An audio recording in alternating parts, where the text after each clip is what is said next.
You are listening to Power Marketing with Kevin Lee. Kevin and his agency Did It have helped thousands of businesses win through superior marketing, as have his books, articles, speaking engagements, and the E-Marketing Association Power Marketing podcasts. Here's Kevin. Today I have the pleasure of chatting with Tony Pham, who is the VP of Marketing at SuperLayer. But interestingly, he also has a little side hustle, which is my first question, which is, I noticed that aside from your day job, you're a certified meditation instructor and compassion teacher at the Tibet House. So I'm really curious what the catalyst was for that adventure, because that seems really cool. Oh, thanks for asking, and glad to be here with you today. So my journey with meditation began around 2010. I was feeling some burnout from work, was in Silicon Valley at the time, uh, really just like living and breathing that whole lifestyle.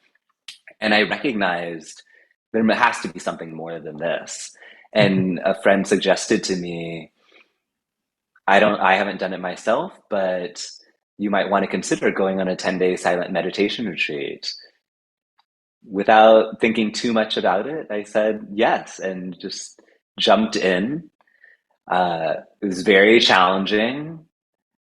At the same time, I found it incredibly valuable in terms of just having that space to step back and let the mind quiet and to have some more perspective.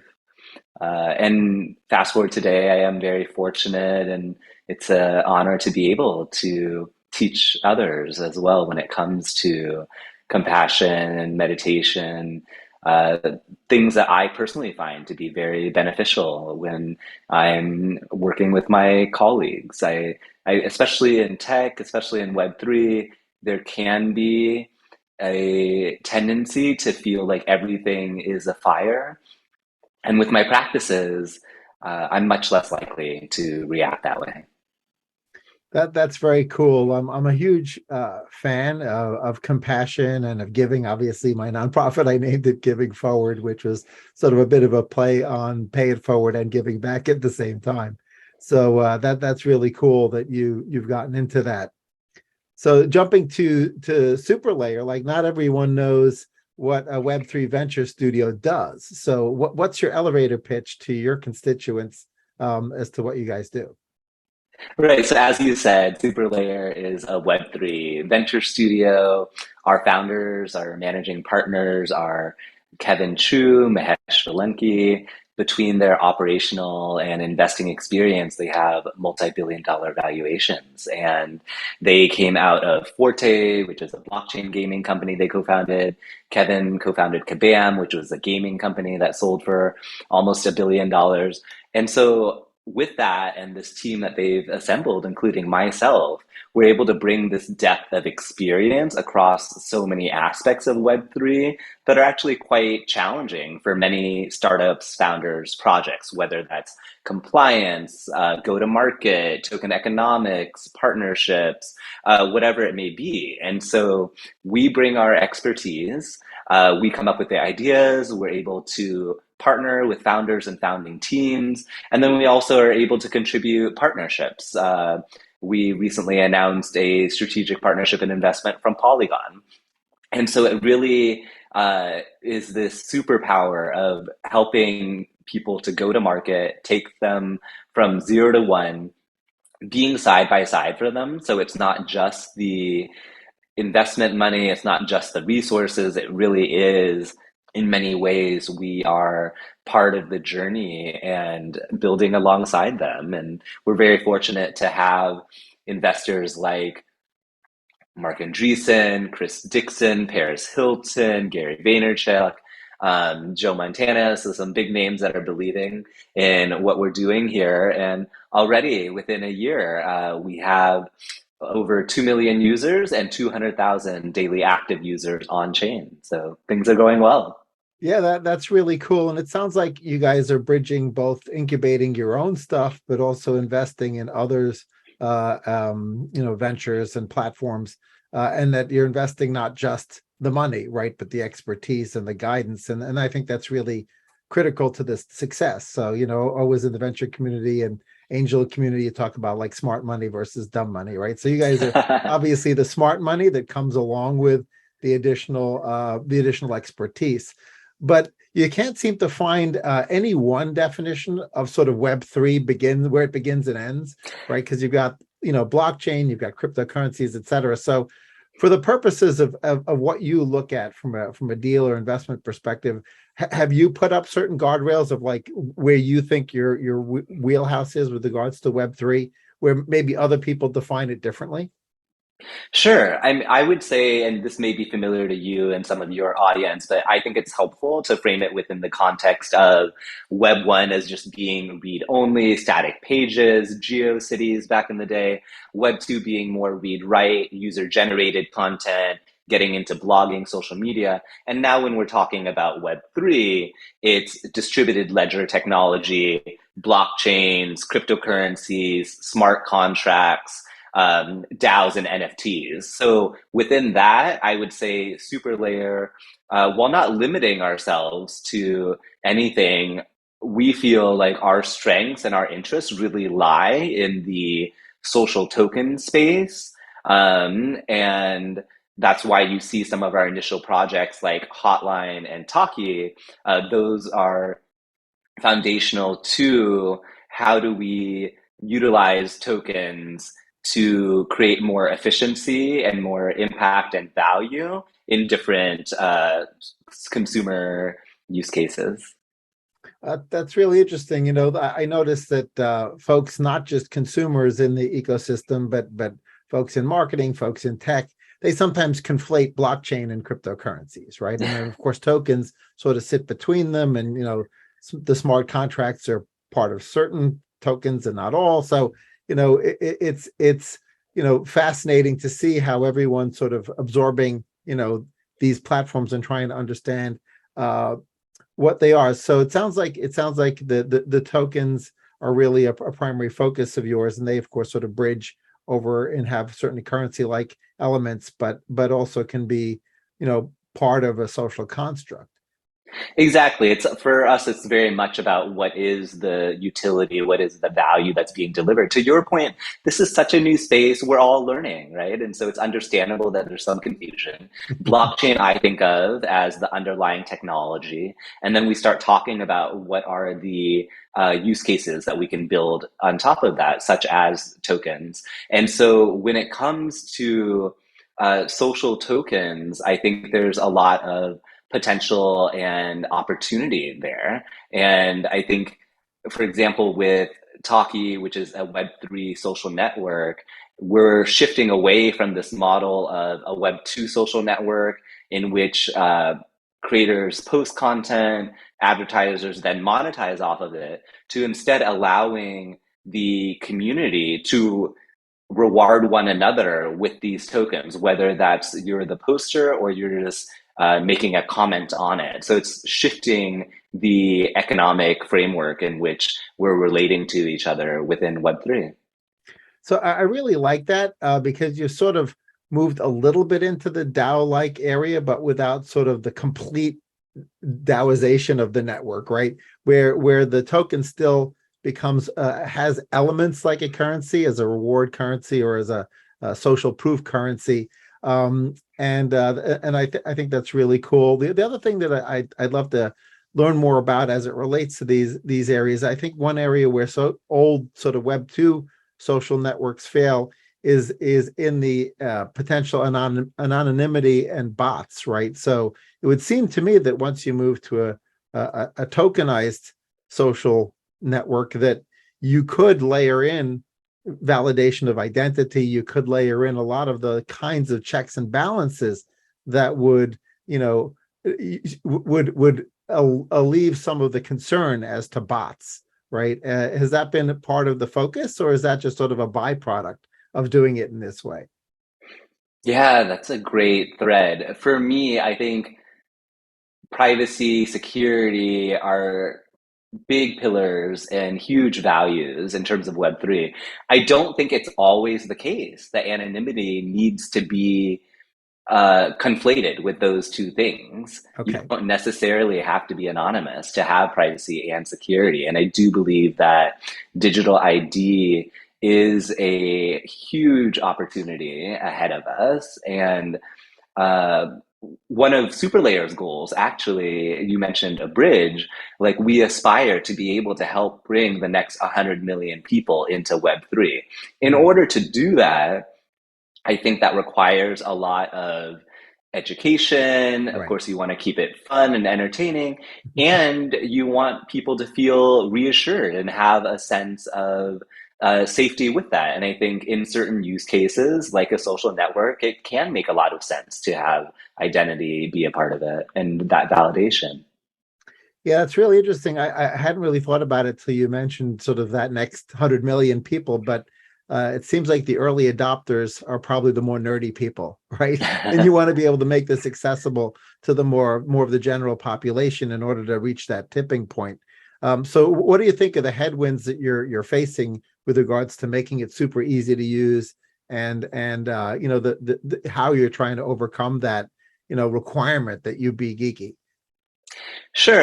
The reality is this is new technology, and there's still a fair amount of friction when it comes to the user experience and the onboarding. That's why I respect why companies like Sweatcoin, that we don't have any association with, I think their team is doing a great job of taking something that is already a behavior people are engaging in, such as walking, giving them points to reward that, and then now giving their community the opportunity to be able to redeem for tokens. And so that to me is one example of being able to break down the barriers to onboarding. To your question about like what are some of the other headwinds, I would say, I'll just share an example from a crypto conference I was at earlier this year, where somebody had created tokens that you could earn by doing different activities. And one of the things you could redeem them for was a drink at the bar or merchandise that you could get. The process of seeking to redeem through the wallet was so complicated, and that's for me, who is somebody who works in this space. And it was to the point where I'm like, if I'm frustrated with this, of course the mainstream user is going to get frustrated with this. So I think we certainly have some work to do in that area. Yeah, that's a great example. The simplification is going to be key to getting that next level of adoption. And it's interesting because we sort of bridge over, both of us, into the marketing. We spend a lot of our time thinking about marketing, right? And marketers are trying to decide where Web3 fits into their marketing plans and potential tokenization and loyalty points. I mean, you think about airline points and loyalty clubs and all these other areas where you could potentially layer Web3 onto it and add a completely new flavor, right, to that ecosystem. So where should, what are some areas that marketers should pay particular attention to with regards to Web3? Where should they be placing their bets? Because they've got, limited human capital, limited, investment capital, et cetera, and they also don't want to make any mistakes. So what is there, like a general recommendation of areas you think that marketers should look at first when they come to Web3? Great question. I mean, I think inevitably part of the learning process is that there'll be some stumbles, and the question is like, how quickly can you adapt and adjust from them?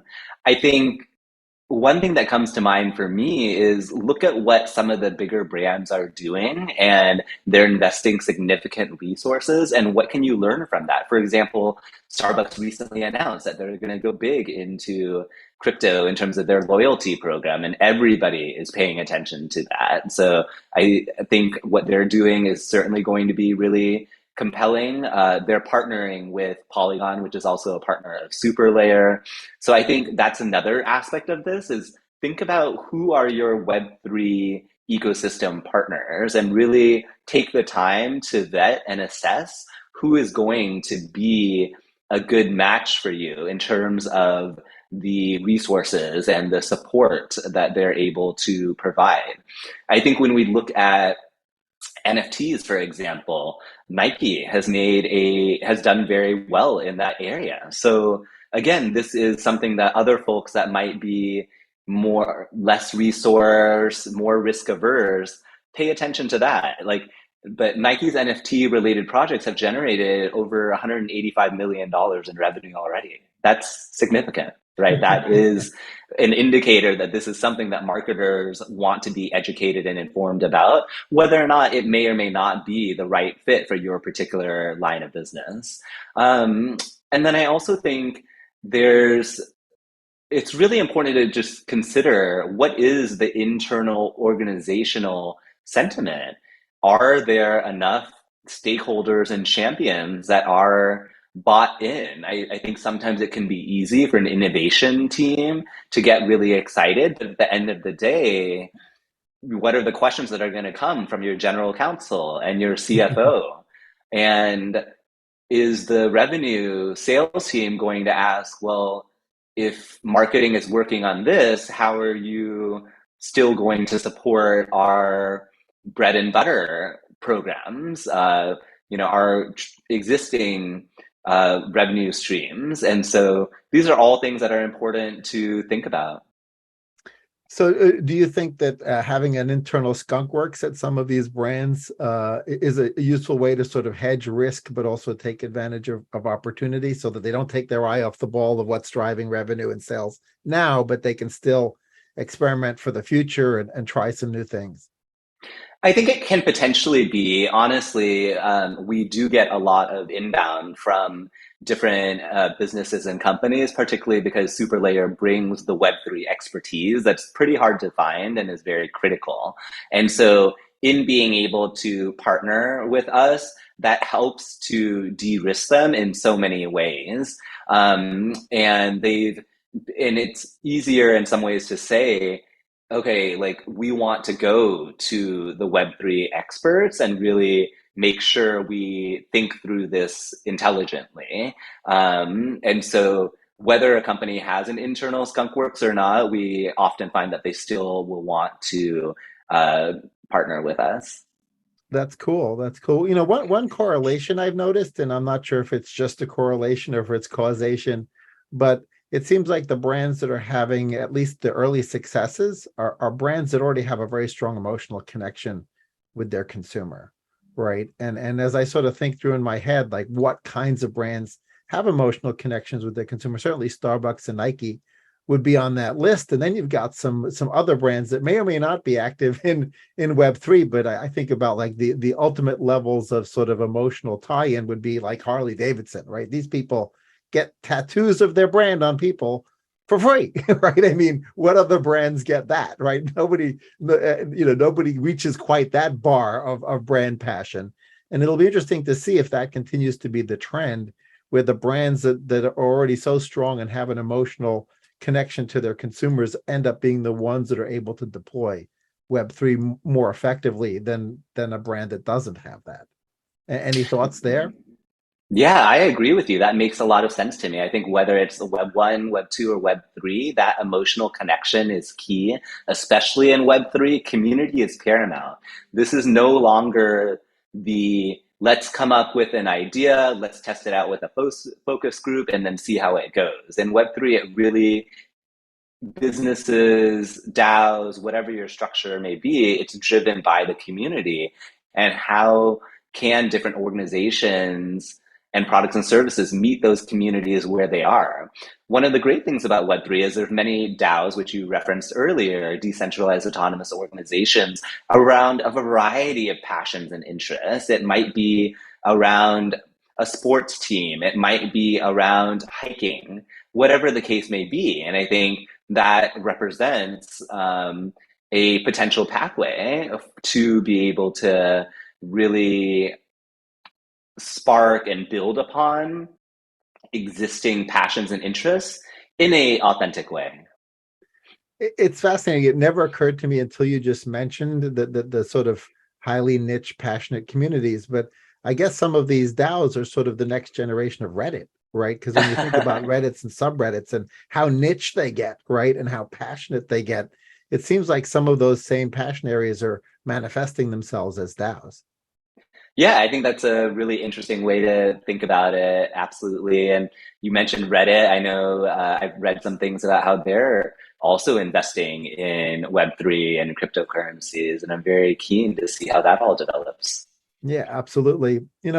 I was thinking a little bit about risks, right? And obviously brands to some extent also have to sort of not necessarily be risk averse, but understand the risks of moving into a direction. I sort of think through some brands that, you know, invested in platforms or even social media platforms, like in having a presence and then abandoned those presences, and then afterwards, maybe everybody abandoned the presence. I think of Second Life, and you may be too young to remember Second Life, but that was sort of an early adventure into sort of, new virtual only communities. And some folks spent millions of dollars there, and they learned a lot, but it ended up being a platform that never reached that tipping point, never became critical mass. And so some platforms seem to have more longevity, others seem to maybe not have quite the same longevity. So as brands consider where to invest, how should they think through this sort of risk reward ratio, right? Of now, because you don't want to put a footprint into some platform that then disappears, right, and spend your entire skunkworks budget on this one idea. Absolutely.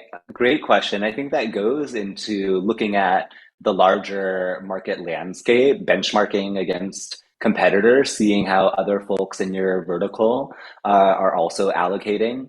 I think another consideration is that uh, there's always going to be some degree of risk. That's the nature of this. During the pandemic, people all of a sudden shifted a lot more to online because everybody was spending a lot more time on their screens. They weren't going to events, right? And so that's just the nature of the challenge and the opportunity and the fun of what we get to do as marketers.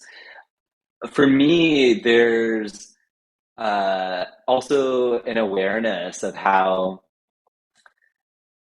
you can hedge your bets, so to say. I would say that looking at spaces like Decentraland or the Sandbox or Nifty Island, which I consider to be building upon Second Life, which I do remember because I'm a little older than I look. Um, and you're seeing folks being able to have successful PR campaigns out of them, seeing folks being able to do virtual events. So I think that's where it's beneficial to be able to expand what we think of in terms of the value that we can get or the return on investment we can get. Of course, there's the classic metrics around acquisition of customers and wanting to get people through the funnel. But I think we can also think about it in terms of if you already have a physical events budget, for example, well, then you probably can afford to allocate some percentage of that to Web3 events. And that's a way to start dipping your toes in the water.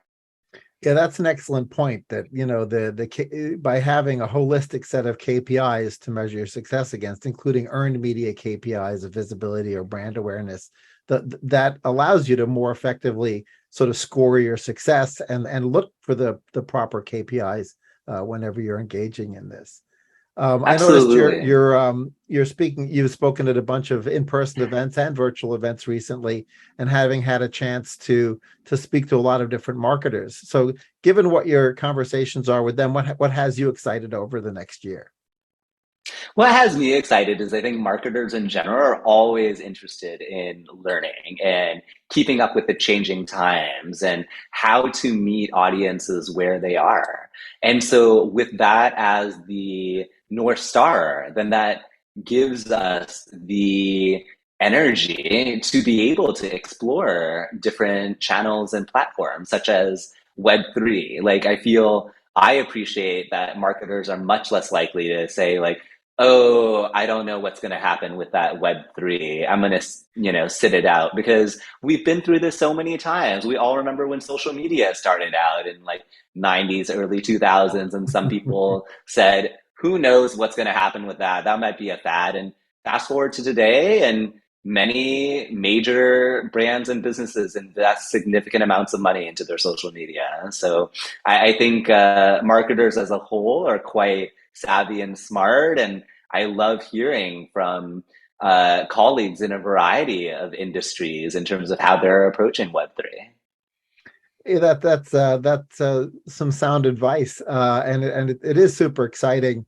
Final question is really relates back to, you made me remember the early days of the social networks, and I remember that as social networks started to hockey stick up, that brands got super excited about those social networks and started including them in their billboards and in their TV ads, and to some extent, some of those platforms, which shall remain nameless, reduced the organic reach to fans and followers pretty dramatically. And so the marketers felt a little bit betrayed by those platforms because they had spent, in some cases, millions or billions of dollars of media and earned media reach to help build those platforms, right?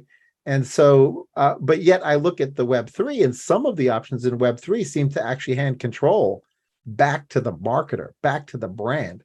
And so to me, that's really fascinating because it seems to be a scenario where they don't have to worry as much about losing that control, where all of a sudden nobody sees the post unless it's boosted, right? And wait, I spent millions of dollars to get these 23 million followers, right? And now nobody sees them unless I boost it. And Web3 seems to solve some of those problems. So I'm really excited to see where that goes. And, so any comment on that, I think would be really interesting. Sure. I think whether you're an individual or you're an organization or a brand or a nonprofit, Web3, the pillar of decentralization, means that everybody gets to have an ownership stake, and participate and contribute to the degree that they feel called to. And so, for example, Discord is another channel that I start to see brands move into. And I think the reason some brands are really enjoying that is because they really have a lot of autonomy to customize and personalize and curate the experience of the community within Discord. And they are, in many ways, get to it's very empowering to get to be a brand steward or custodian in that way. Great. Well, I look forward to continuing to see what you guys either build or invest in, and continue to watch the entire ecosystem evolve. Thanks so much for joining me, Tony. Thanks for having me. Look forward to keeping in touch, and invite everyone to check us out. Our website's superlayer.io. Perfect. Sounds good. Thanks. Kevin Lee's Power Marketing is available on all your favorite podcast networks. Kevin loves helping businesses excel at marketing. Having marketing challenges?